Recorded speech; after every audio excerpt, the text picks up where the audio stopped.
We'll just continue today with chapter 24, I guess, which is on, or is it 23? I can't remember. 23. Amino acids, peptides, and proteins. And what we do today will only be scratching the surface of this field. We'll do our best to give you a flavor of sort of how amino acid structure relates to protein structure and function. Last time we were talking about the need for protecting group strategies when trying to make polymers of amino acids. Polymers of amino acids are called peptides. The peptide bond is the same thing as an amide bond between two amino acids. So this bond right here is a peptide bond. This is a dipeptide. Sometimes people talk about polypeptides, which is fine, but if you say peptide, everybody understands what you mean. So polypeptide is not really necessary. There's this intersection between peptides and proteins. They're the same thing, only peptides are shorter. What is the dividing line? Nobody has ever said. Once you get to around 30 amino acids, you can start probably calling it a protein. But it's sort of qualitative, so don't ask me how do I know if it's a peptide or a protein, because I'm going to say I don't know. You just sort of know, and there's overlap. Let's see, so we talked about how the central problem with making a peptide out of its component amino acids is selectivity and reactivity. That is, both amino acids have carboxylic acid groups and amino groups. So you have essentially the same problem as we had with the crossed aldol reaction.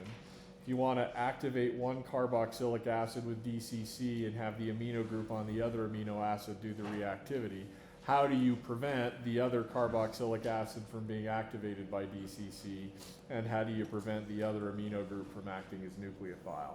And with just two amino acids, there's 4 possible products you could get. You could get the target dipeptide. We said we wanted the leucine-alanine dipeptide, not the alanine-leucine dipeptide. And we also don't want the alanine-alanine dipeptide. And we also don't want the leucine-leucine dipeptide. And we also don't want any tri- or tetrapeptides that might accidentally form along the way. Another point we made last time, and this is critical, is that order of amino acids in a peptide matters. A peptide has directionality. The one end is different from the other end.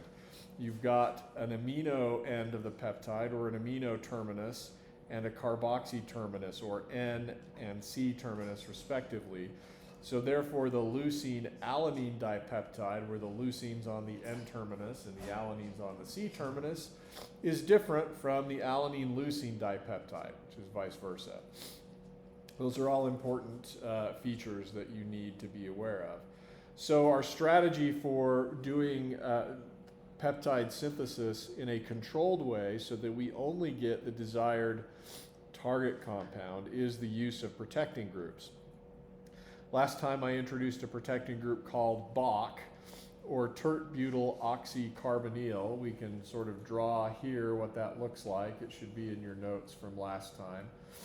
It's a carbamate functional group, which you haven't seen before. And it involves a carbonyl that's bonded to both a nitrogen and an ester, or an oxygen. So it's like an amide on one side and ester on the other side.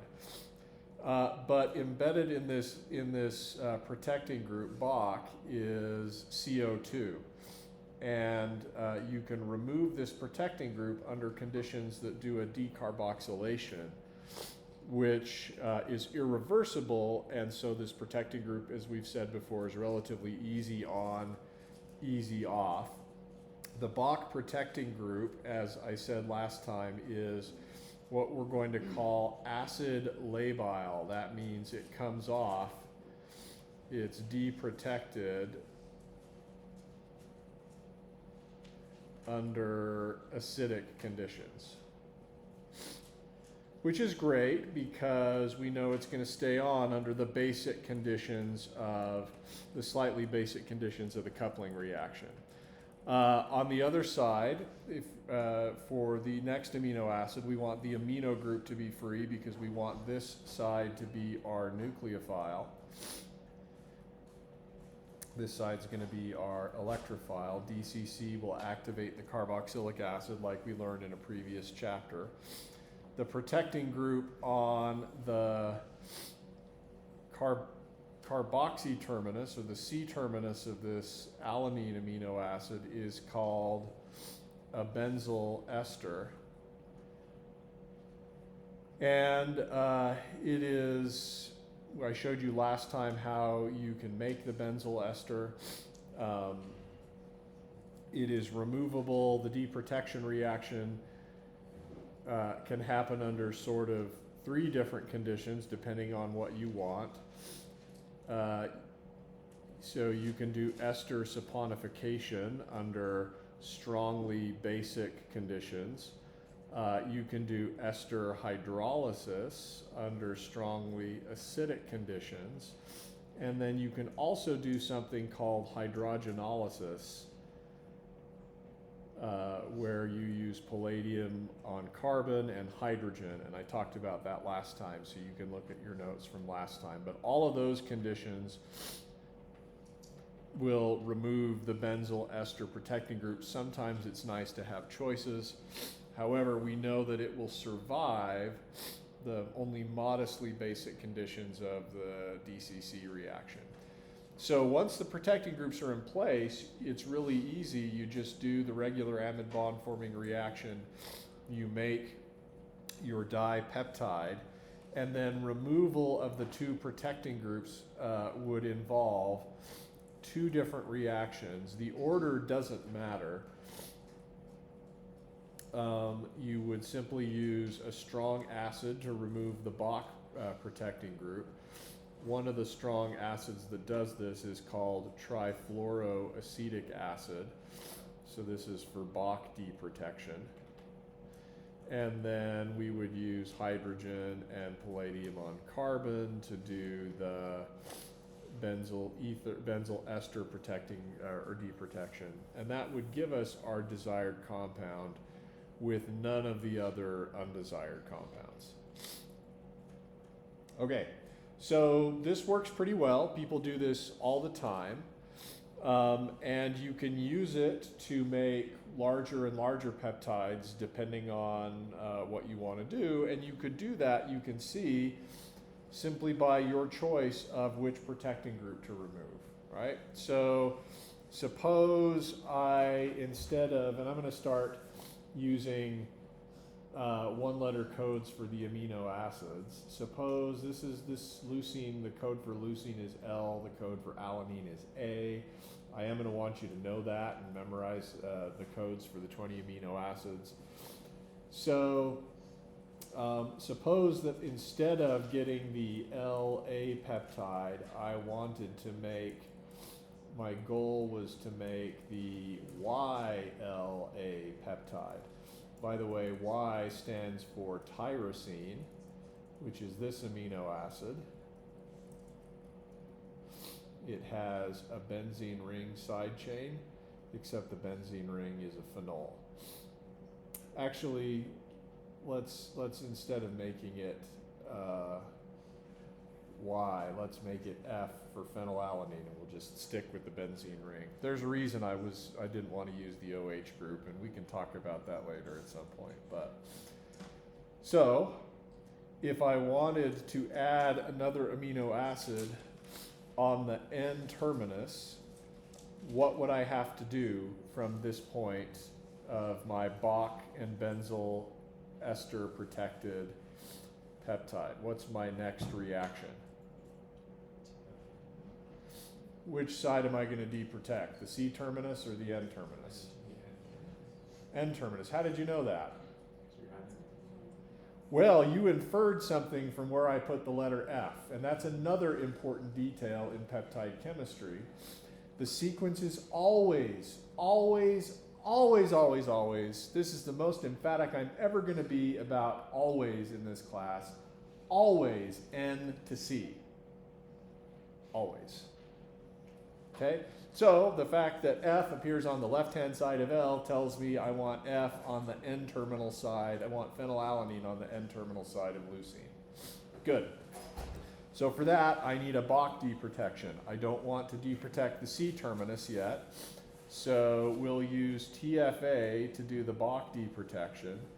And then in the second step, I need to bring in my next amino acid. Now, that next amino acid is going to be phenylalanine. I want it to react I want to activate the carboxylic acid of phenylalanine using DCC to avoid undesired side reactions with the amino group of phenylalanine. This phenylalanine needs to be protected, right? So I'll simply use Bach protected phenylalanine, DCC, my mildly non-nucleophilic base.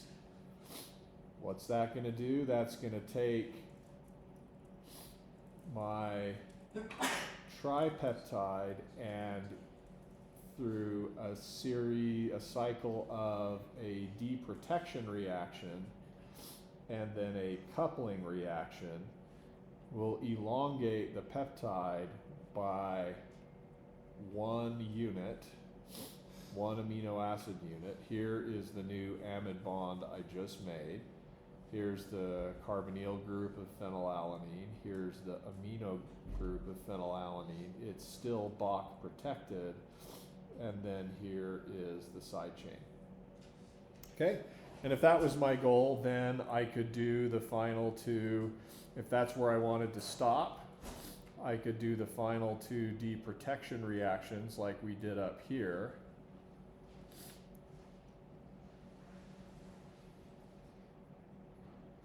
And that would give me the desired tripeptide now, but with the N and the C termini deprotected. Okay. Yes? So how do protecting groups work if you have like one of the ion versions of amino acids, like I was talking about this bitter ion, which I know that one's neutral, but if you have like one end. Right.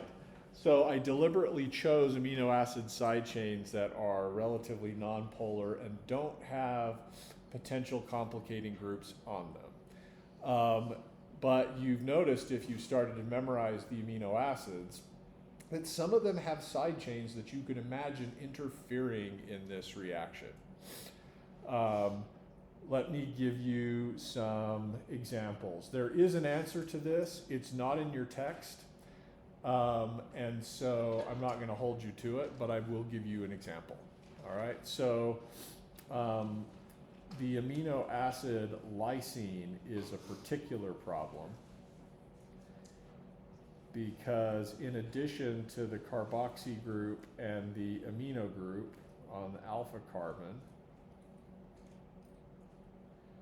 the side chain has an amino group on the epsilon carbon, just numbering the Greek letters from the alpha carbon of the amino acid. So you got 2 possibilities here, and it turns out the side chain amino group is never mind. The side chain amino group is potentially reactive. If you were to bring in lysine in this step, if you were to attempt to react the alpha amino group versus the epsilon amino group of lysine with another amino acid using DCC, you would get a mixture of products where the amide bond was formed here versus formed here. So that's a problem. The solution is to use what are called side chain protecting groups.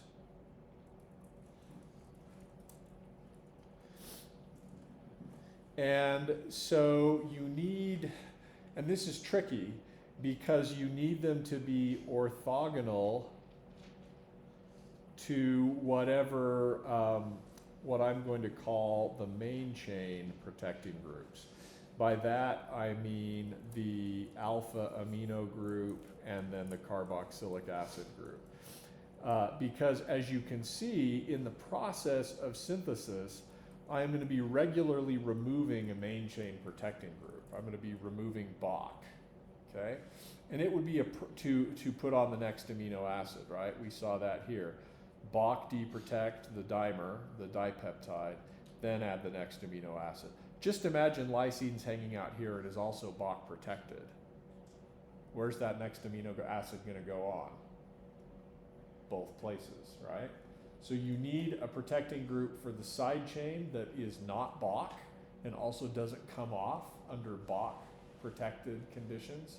And so we have a bunch of other protecting groups that you can use that are not labile under acidic conditions. An example of an amino protecting group that is not acid labile. There's a couple of these. There's one, the one I'll show you is just one in the text, and it's called FMOC. The OC in FMOC stands for the same thing as the OC in Bach. It's going to be a carbamate-based protecting group. So here's the amino group you're trying to protect. Here's the carbamate functionality. It's going to differ from Bach in what's attached to the oxygen. For FMOC, what's attached to the oxygen is kind of complicated, but you can understand it. I will hold you responsible for FMOC because that's in your text. 2 benzene rings attached to a 5-membered ring. And then there's a CH2 group and then an oxygen. This group is base labile. FMOC is base labile. And this proton here is more acidic than expected for an sp3 hybridized carbon-hydrogen bond. There is an answer for why. You should be able to figure it out. Hint, chapter whatever it was on aromaticity. Wait, that was the answer. That wasn't a hint, that was just the answer. What do you know? Protons are acidic because their conjugate bases are stable. What happens when I get the conjugate base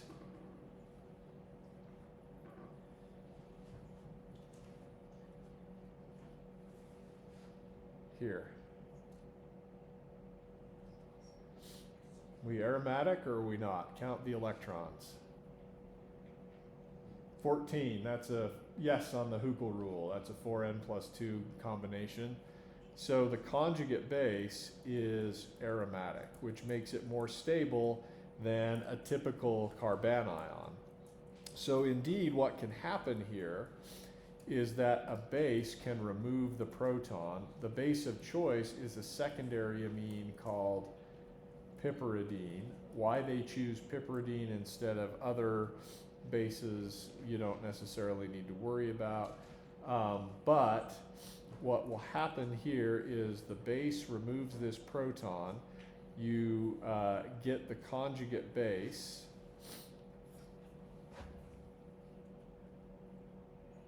Which we will draw, and the conjugate base is aromatic. So it's more stable than expected. And then that conjugate base is set up with basically, again, embedded CO2, kind of as a leaving group.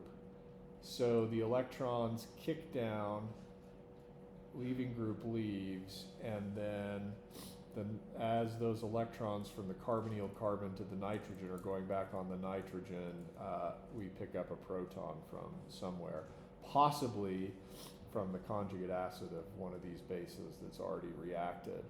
The byproducts are this hydrocarbon, CO2, which bubbles off, and that's irreversible, and then your deprotected amino group, which is now free and ready to react. So if you wanted to do chemistry, this kind of chemistry that I've shown you, on lysine, one of the things you could do is choose the Bach protecting group for the alpha amino group, and then use the FMOC protecting group for the side chain amino acid. And the solution here allows you, you know, we could now do, let's just take this, to illustrate this, let's suppose you wanted to make the amino acid LAK. So we'll start with our LA dipeptide that's Bach protected. Oops. There we go. We want to put the lysine, K is for lysine, because we've already used L for leucine, so you got to come up with something else. I don't know why they chose K. You got to memorize it. To me, because it's been like 20 years for me thinking about this stuff. It just, of course, K is lysine. It won't seem obvious to you at the beginning. You just have to work at it until it gets there. We're going to first deprotect the C terminus. We'll use the palladium catalyzed hydrogenolysis conditions. This is going to remove the benzyl ester. Then we're going to use the lysine. This doesn't quite illustrate what I wanted. Oh well. Then let's suppose we use a version of lysine that I showed you that is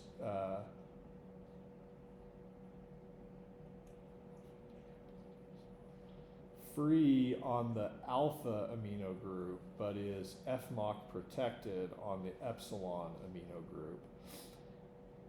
How would you make this? It turns out that the alpha amino group of lysine and the epsilon amino group have slightly different pKa's. They differ in nucleophilicity. So if you're really careful with pH, you can control which one is more reactive, and you can get the protecting groups on the right places. There's other strategies you can use as well. So we would use this FMOC, side chain FMOC protected amino acid and do the coupling reaction again with DCC and triethylamine. The new amino acid that would be formed here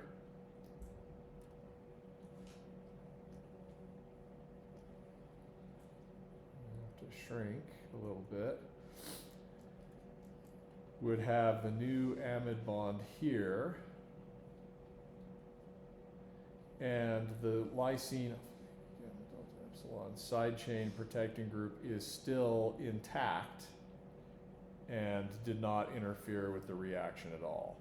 And if we wanted to do a subsequent reaction, another deprotection of the carboxy terminus, and then adding a second amino acid, we're not going to have any problems. Okay. So the solution for the problem you've just noted is side chain protecting groups. And the key is that you need those side chain protecting groups to be orthogonal to or removable under distinct conditions from the main chain protecting groups. There's a whole family of side chain protecting groups that you can use, and people just have used the most efficient strategy. Yeah? So removal or addition is with base of FMOC? Removal of FMOC is with base. Yeah, so this is FMOC deprotection. Since I showed you how to do Bach installation or protection, I guess I'll show you just quickly how to do FMOC protection. It's very similar to Bach protection. The FMOC protection reagent looks just like the FMOC protecting group, only it's not a carbamate. You've got the oxygen and the carbonyl, but here you have a good leaving group. This is sometimes called FMOC chloride for abbreviation. But you can see it's like a mixture between an ester and an acid chloride. basically when you want to do protection of an amine, you use FMOC chloride and you use a mild base. Triethylamine would be a decent choice, but even cheaper is sodium bicarbonate, and that's actually the reagent of choice for FMOC protection reactions. And that does, the mechanism here I'm not going to show you because you could figure it out. It's just nucleophilic acyl substitution. The base is there to remove a proton from the amine either during or after it attacks. You get a tetrahedral intermediate, and then the chloride leaving group leaves. And that's your product. All right, so that's relatively easy on, definitely easy off. So now you have a couple of different choices for amino protecting groups. And the fact that one of them's acid labile versus base labile is really convenient. It allows you to have some side chain protecting group options. There are a lot of other amino acid side chains that can interfere, and there are a lot of other protecting groups that are used to prevent that process. I used to make people learn them until I decided it wasn't worth it. So, but if you want to know more, you can come talk to folks in my lab and they'll tell you all you want to know about that. Okay, questions so far? Yeah. How do you know to use that or not? Sorry, how do you know whether to use? The FMOC. Oh. You have to use it. How do you know when to use FMOC? Well, you would use FMOC versus BOC for amino groups if you had an amino acid that had multiple amino groups.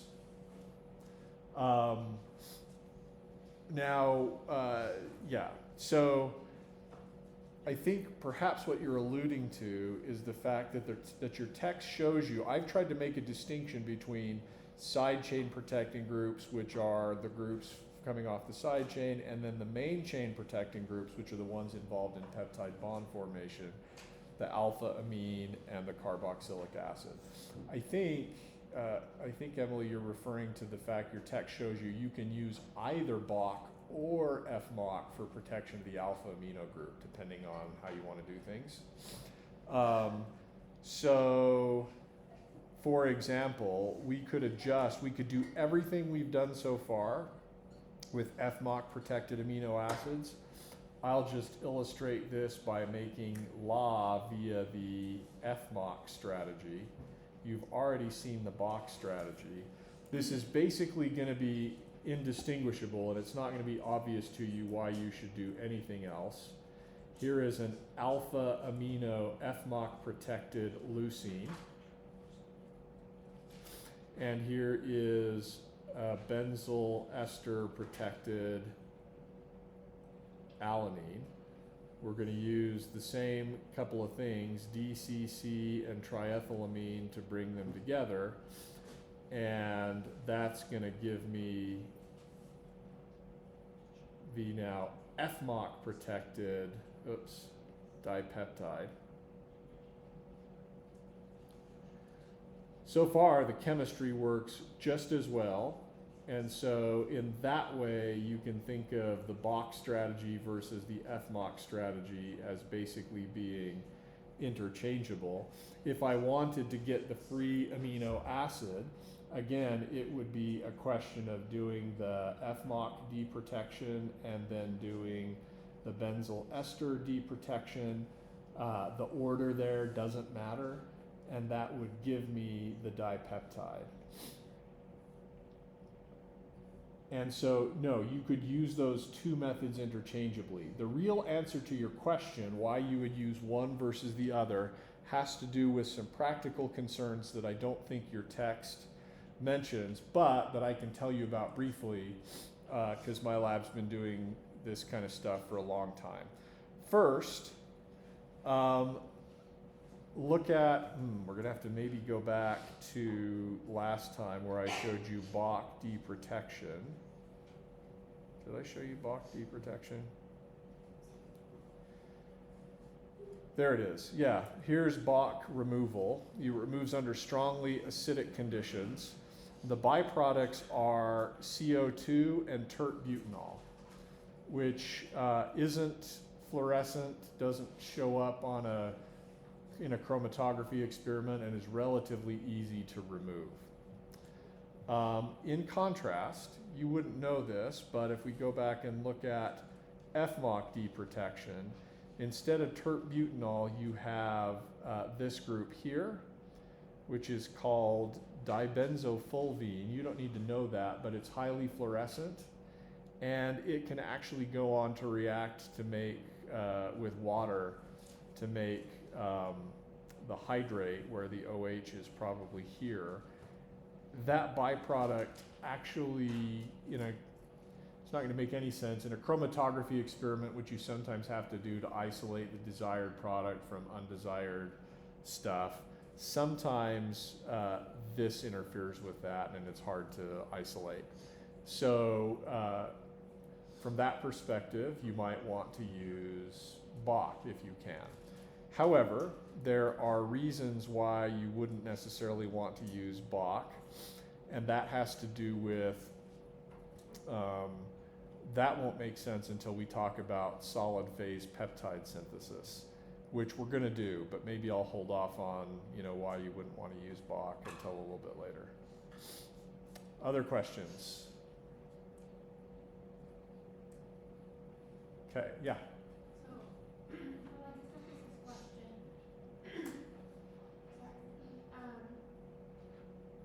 for Bach we use to couple the two, for FMOC to protect the side chain. For a synthesis question, I'm sorry, should you use? So, from what I understand is you can use FMOC for both. Right, and Bach for both. Oh, okay. Yeah, so you could choose a strategy where you used FMOC to protect the alpha amino group and Bach to protect the side chain of lysine, or you could switch and have Bach protect the alpha amino group and FMOC protect the side chain. Both strategies have been used, both strategies work. Depending on context and what your goals are, one is usually more convenient than the other. Yeah, and I'll try to point that out a little bit later. For now, at least, there's not a clear advantage, but you can see that there is an advantage in at least having amino protecting groups that are cleavable under different conditions. Others? All right, so what we've done so far is called solution phase peptide synthesis, meaning we're doing this in a flask. But you can see a potential problem, and that is a problem with any linear synthesis, is the idea first of diminishing returns. So going back to the beginning, how many reactions did we have to do to get to this dipeptide? Well, we needed to do the protection reaction on leucine, the protection reaction on alanine, and then the coupling reaction here. If that coupling reaction is not 100% yield, then I have to have some way after the reaction of separating the dipeptide from the unreacted starting materials, from each of the amino acids. And I have to hope that there's a good way to do that, either through some kind of extraction or some kind of chromatography. But that can be challenging because as you look at the types of functional groups that are on the dipeptide, they're very similar to the types of functional groups that are on the individual components. So sometimes separating desired product from unreacted starting material can be challenging, to say nothing of the fact that if I take a 50% yield here and then I go on to the next step and take another 50% yield here, overall yield is necessarily multiplicative, so that's going to mean 25% yield overall. And supposing I wanted to make a 30 amino acid peptide or 100 amino acid peptide, you can see very quickly I'm going to get to the point where I got vanishingly small amounts of product, really, really small yield. So if I want to make longer peptides, I have to be more creative. One strategy for reactions that are low yielding is to use an excess of one reagent versus the other so that you can drive the reaction to completion, perhaps with Le Chatelier's principle. So supposing this coupling reaction were low yield, one approach might be to use 5 times as much nucleophile as amine as carboxylic acid. That could push the reaction to completion. Or maybe 5 times as much carboxylic acid as amine. Problem with that is, again, purification. What do you do once, how do you isolate your desired molecule from the remaining 4 moles of, whichever one you had in excess? That becomes a problem as well. So the solution to this was developed in the early 60s by a professor at the Rockefeller Institute in New York named Bruce Merrifield, and his solution was really creative and it revolutionized chemistry. The invention was called ultimately chemistry on solid phase. For us, we'll call this solid phase peptide synthesis. It basically solved the yield problem and the purification problem with the same solution. So, and for this, Professor Merrifield won the Nobel Prize, and there are still awards given out to chemists in the peptide and protein field with his name on them because this is such a great solution. This is how we make peptides mostly in my lab. So Merrifield's solution to this problem started with polymer chemistry, and you've learned actually how you've learned in our class in our lectures on radicals in 351. You learned a little bit about radical polymerization, and you should be somewhat aware of the structure of polystyrene. This is polystyrene. It's 2 carbon units linked together, and every other carbon has a benzene ring attached, and the chain goes on and on and on. And these are all benzene rings. So, and this is made from retrosynthetic arrow. This is made from the monomer styrene, which is just a benzene ring with an alkene attached. And then you need some kind of radical initiator. Merrifield's innovation was to take not only styrene, but a closely related monomer at some percentage. This one's called styrene, this is called chloromethylstyrene. What's interesting about this is you can start to think about how you could make that molecule using the tools that we learned in our chapter on electrophilic aromatic substitution. But he would take a mixture of majority styrene and then X% of chloromethylstyrene. He would use some kind of radical initiator, and then he'd make a polymer. Again, every 2 carbons is a benzene ring.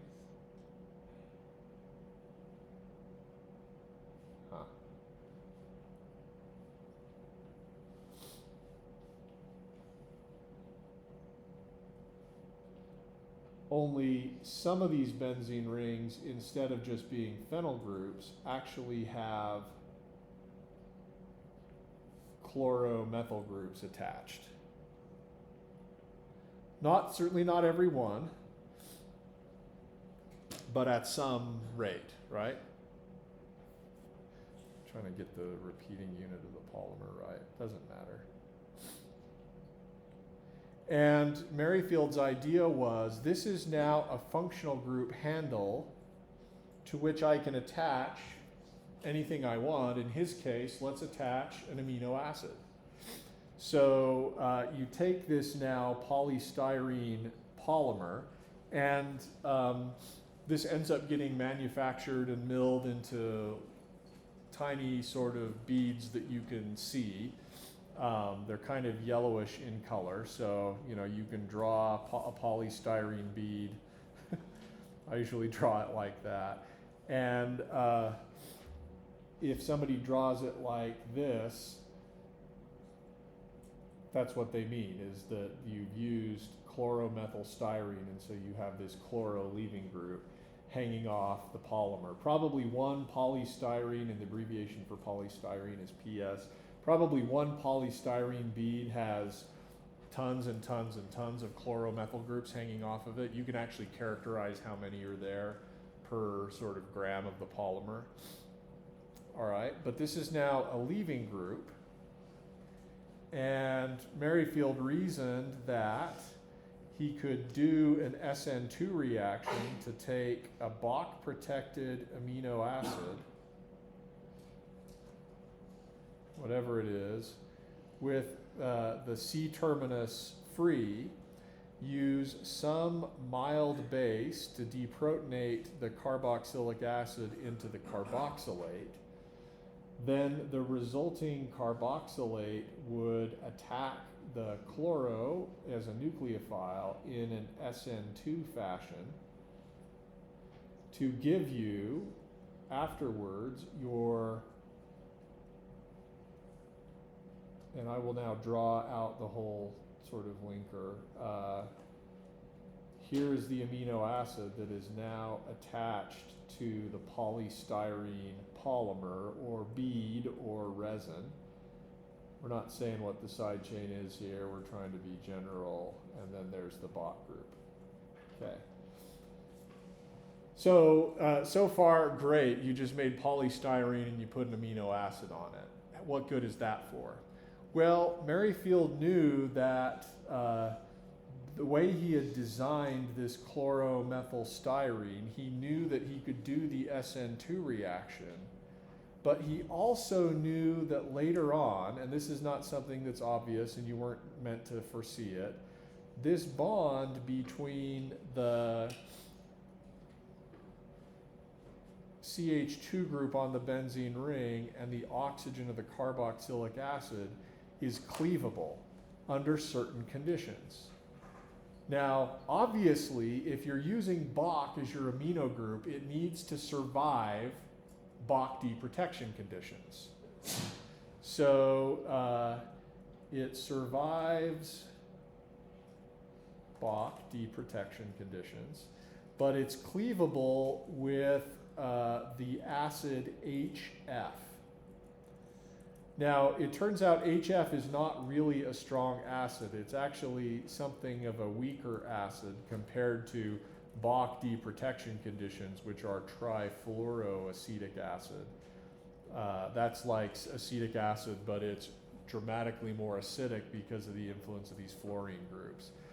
The protecting group here, this bond between the oxygen of the carboxylic acid group and the CH2 of the benzene ring is cleavable with hydrofluoric acid. So he knew that he could get that amino acid off at a later stage under those conditions.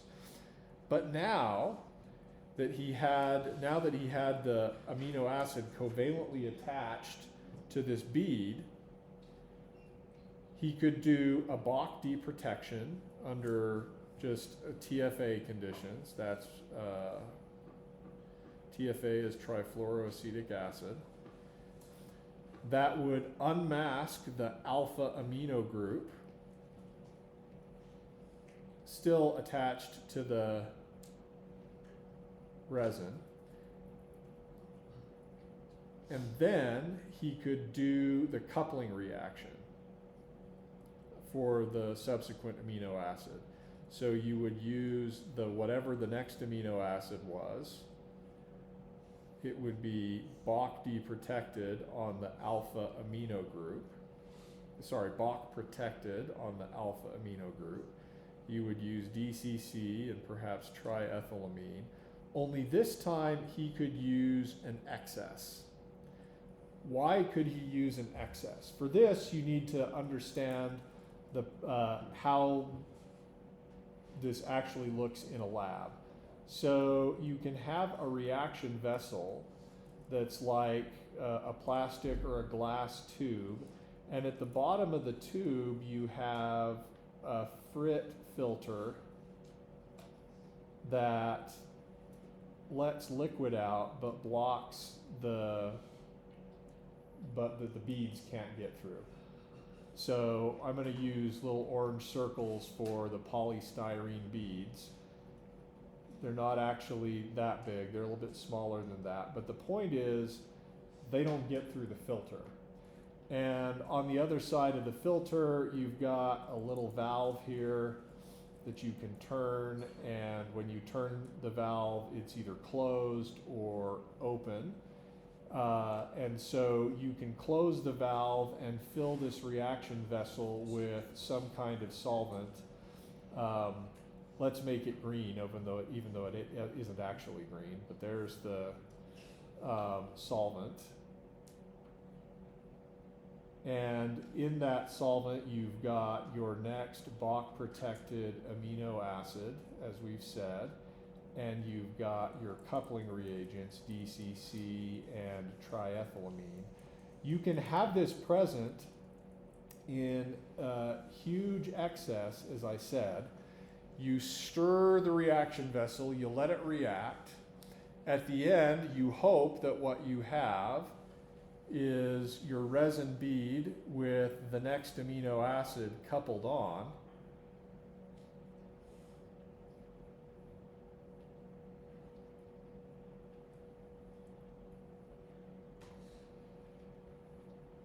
But say if I used 5 moles excess of amino acid for every mole of resin I've got, I'm still going to have 4 moles of this floating around in solution, but the purification problem is now solved for me because all I have to do is turn the valve and all the green stuff flows out, and I can, what I'm left with at the end of the day, or at the end of the reaction rather, is my amino acid or my desired product, still covalently attached to the benzene ring, is now separated from the remaining excess amino acid that I had. I'm not drawing that out beautifully. You can find other figures in the text or online that would show you this a little bit more polished way. But the idea is you don't even have to do a chromatography or a distillation experiment to separate the desired product from the excess starting materials.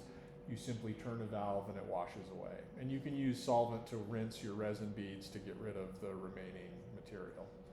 And so then you're ready to go on the next step. No purification needed. We've solved the purification and yield problem at the same time because the excess of one reagent over another allows this to be basically 100% yield. And so we can continue this process of iterative steps, 1, 2, of deprotection of the alpha amino group and coupling to put on the next amino acid, drain and rinse the resin, deprotection and coupling to put on the next amino acid, drain and rinse the resin, and do it again and again. And we can start building up peptides that are quite long, this method. Yeah? How big a scale is this done on? How big of a scale is this done on? In the lab, we do this on where we have like this much resin in a reaction vessel. Industrially, it can be done on an enormous scale. So it's quite scalable. Let's see. So, sure, why not? I'm going to pause this. There's no way to show you this. I have a slide I want to show you about what Merrifield was able to accomplish via this method. So we're going to